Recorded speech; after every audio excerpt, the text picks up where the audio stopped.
मसीह में मेरे प्यारे भाइयों और बहनों, प्रभु यीशु मसीह के नाम से एक बार फिर से सबको जय मसीह। आइए मेरे साथ निकाले भजन संहिता 16 अध्याय वचन 8 से लेकर 11 तक। मैंने यहोवा को निरंतर अपने सम्मुख रखा है, इसलिए कि वह मेरे दाहिने हाथ रहता है, मैं कभी न डगमगाऊंगा। इस कारण मेरा हृदय आनंदित और मेरी आत्मा मगन हुई, मेरा शरीर भी चैन से रहेगा, क्योंकि तू मेरे प्राण को अधोलोक में न छोड़ेगा, न अपने पवित्र भक्त को सड़ने देगा।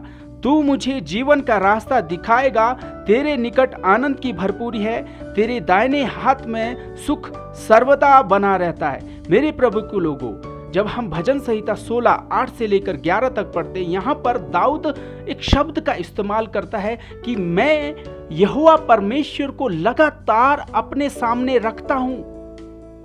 आज हम इस विषय पे बातचीत करेंगे कि यहोवा परमेश्वर को लगातार अपने सामने रखने का मतलब क्या है, और जब हम यहोवा परमेश्वर को अपने सामने रखते हैं तो उसके फायदे क्या होते हैं। मेरे प्रभु के लोगों, सबसे पहले जानेंगे हम कि परमेश्वर को अपने सम्मुख रखने का मतलब क्या है। परमेश्वर को अपने सम्मुख रखने का मतलब है अपने ध्यान, अपने मन, अपने सोचों विचारों में परमेश्वर और उसके कार्य, उसका अनुग्रह, उसकी महानता, उसकी अनंतता, सामर्थ, विश्वास योग्यता और उसका अगापे प्रेम जो उसने हमसे किया है, उसको अपने मन में, अपने सोचों विचारों में रखना। ये इसका मतलब है। जब हम अपने सोचों विचारों में, मन में परमेश्वर के प्रति विचारों को रखते हैं, तब हम परमेश्वर को अपने सम्मुख पाते हैं। दाऊद ने ऐसे ही किया। दाऊद ने अपने जीवन में अनुभव किया कि परमेश्वर ने किस हालात में उसे बचाया, कैसे कैसे शत्रुओं से बचाया, सिंह से बचाया, गोलियत से बचाया। जब उसने अपने जीवन में यह अनुभव किया तो उसे मालूम हुआ कि परमेश्वर रक्षा करने वाला है, परमेश्वर उपाय करने वाला है, परमेश्वर जरूरतों को पूरा करने वाला है, परमेश्वर बचाने वाला है। इन बातों को जब उसने अपने जीवन में अनुभव किया, उनको उसने बिठाकर अपने मन में रखा और वो हमेशा ये महसूस करता था कि परमेश्वर उसके सम्मुख है।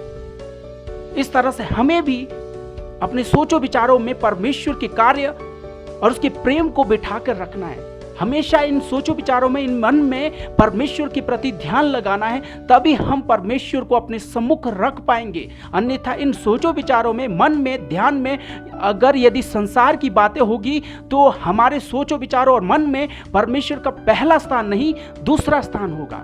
जब दूसरा स्थान होगा तब हम परमेश्वर की तरफ नहीं, परमेश्वर को अपने सम्मुख नहीं, अपने आप को हम देखेंगे, अपनी कमजोरी को हम देखेंगे, हम अपनी परिस्थितियों को देखेंगे। तब हम शारीरिक आंख से देखेंगे, हम आत्मिक आंख से नहीं देख पाएंगे। तो यहोवा परमेश्वर को अपने सम्मुख रखने का मतलब है अपने ध्यान में, अपने मन में, सोचों विचारों में परमेश्वर के कार्य और परमेश्वर के प्रेम को रखना।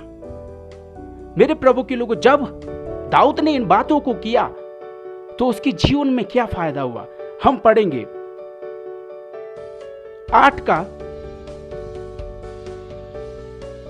16:8 में जब पढ़ते हैं, मैंने यहोवा को निरंतर अपने सम्मुख रखा, इसलिए कि वह मेरे दाहिने हाथ में रहता है, मैं कभी नहीं डगमगाऊंगा। पहला, जब यहोवा परमेश्वर को हम अपने सम्मुख रखते हैं तो कभी भी हम नहीं डगमगाते, कभी भी हम नहीं गिरते। क्यों? क्योंकि यहोवा परमेश्वर को जब हमने अपना रक्षक और ढाल बनाया है, हमें कभी भी डरने की जरूरत नहीं, कभी भी हिलने की जरूरत नहीं, कभी भी गिरने की जरूरत नहीं, क्योंकि यहोवा परमेश्वर हमारा रक्षक और ढाल है। वचन भजन संहिता 61:3 में लिखा है, क्योंकि तू मेरा शरण स्थान और शत्रु से बचने के लिए ऊंचा गढ़ है। जब हम यहोवा परमेश्वर को अपने सामने रखते हैं तो हमारे वो ढाल है, वो शत्रु से हमें बचाता है। और न दिखने वाले शत्रु, क्रोध, अहंकार, चिंता जो परमेश्वर की ओर से नहीं होती, इनसे भी परमेश्वर हमारी रक्षा करता है और हमारे जीवन में शांति, आनंद भर देता है। तो पहला, वो हमें गिरने से बचाता है, वो हमें डगमगाने से बचाता है।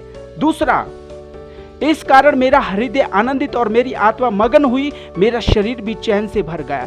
दूसरा, परमेश्वर को यदि हम अपने सम्मुख रखते हैं तो हमारा हृदय सदा आनंद से भरा रहता है और हमारी आत्मा भी हमेशा मगन रहती है और हमारा शरीर भी तंदुरुस्त रहता है, चैन पाता है। यदि हम यहोवा को, अपने परमेश्वर को अपने सम्मुख रखते हैं, अपने सामने रखते हैं। मेरे प्रभु के लोगों, 2 पॉइंट मैंने बताए। जब हम यहोवा परमेश्वर को अपने सम्मुख रखते हैं, पहला, हम कभी नहीं डगमगाएंगे, कभी नहीं गिरेंगे, क्योंकि हमारा रक्षा करने वाला, हमें हर शत्रु से बचाने वाला, हमारे सोचो विचार जो परमेश्वर के खिलाफ है उनसे बचाने वाला परमेश्वर हमारी रक्षक और ढाल है। दूसरा, वो हमें सदा आनंद से भर देता है क्योंकि वो विश्वास योग्य है। तीसरा, जब हम पढ़ेंगे, तीसरा पॉइंट क्या है? तू मुझे जीवन का रास्ता दिखाएगा, तेरे निकट आनंद की भरपूरी है और तेरे दाहिने हाथ में सुख सर्वदा बना रहता है। मेरे प्रभु के लोगों, तीसरा, जब परमेश्वर को हम अपने सम्मुख रखते हैं, वो हमें जीवन का रास्ता बताएगा, वो हमें सच्चाई बताएगा, वो हमारे जीवन में ज्योति देगा, वो हमें दिशा देगा और कभी ना मिटने वाला आनंद हमारे अंदर भर देगा। जब हम परमेश्वर को अपने सम्मुख रखते हैं, जब हम परमेश्वर की निकटता में रहते हैं, प्रभु के लोगों, 3 बातें होती है। पर एक तो हम किसी भी समय मुसीबत में, चिंता में, कष्ट में शत्रु से कभी भी नहीं डरते, कभी भी डगमगाते नहीं। दूसरा, वो हमेशा हमारे हृदय में आनंद भर देता है। तीसरा, वो हमें दिशा देता है, हमें रास्ता दिखाता है, कभी नहीं मिटने वाला आनंद से वो हमें भर देता है। प्रभु इन वचनों के द्वारा आप सबको आशीषित करे। हम विश्वास करते हैं आप सब सुरक्षित होंगे अपने घरों में, अपने परिवार समेत। किसी भली वस्तु की आपके जीवन में घटी नहीं होगी। परमेश्वर का धन्यवाद हो। आप इन वचनों को पढ़ें और पवित्र आत्मा से मांग करें, ज्ञान, बुद्धि और समझ दे। परमेश्वर की महिमा हो। सबको जय मसीह।